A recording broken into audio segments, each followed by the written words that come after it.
So boom. Now what you guys just witnessed was probably one of the best short films you've ever seen. It certainly was the best one I've ever seen.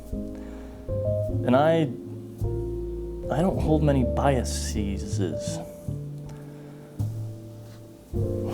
Why was this a short film that I felt like I needed to make?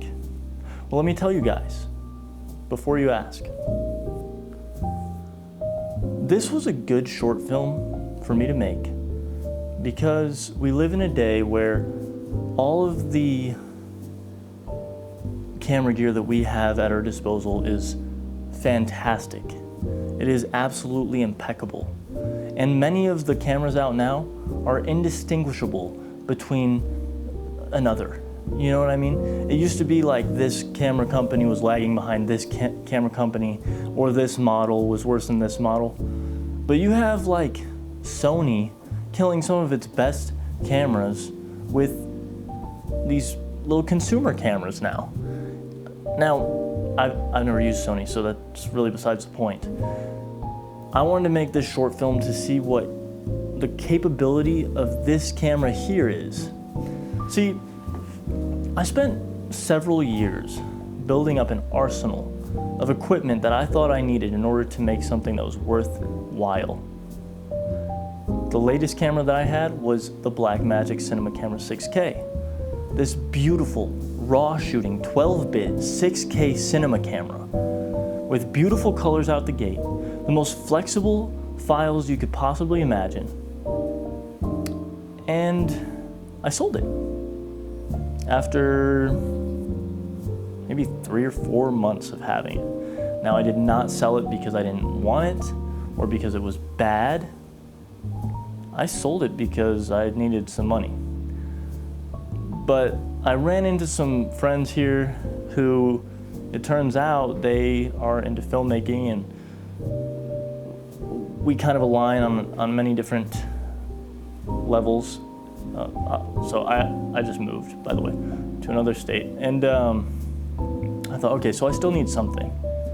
So I bought this camera for $850. I won't make you wait any longer.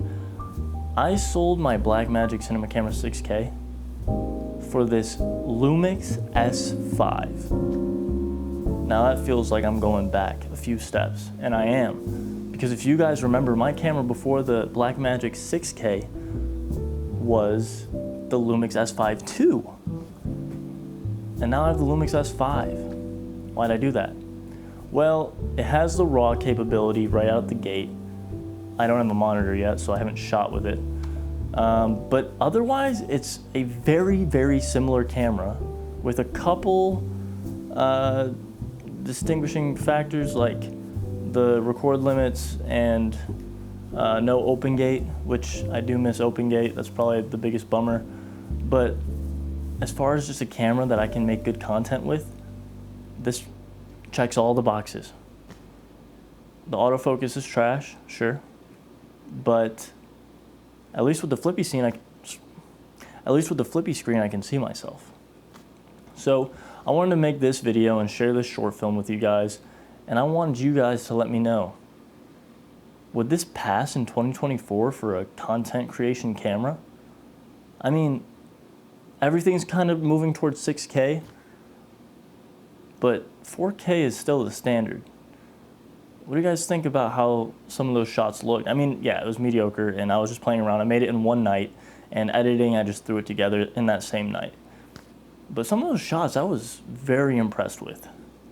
Now, I was using Dehancer, and Dehancer is just, I don't know. It's like a secret weapon, at least I would say. So, yeah, that's the end of my video right now. I really appreciate that you guys came to hang out with me. Sorry that I set off my fire alarm with all this haze, but we're filmmakers out here. You gotta do what you gotta do.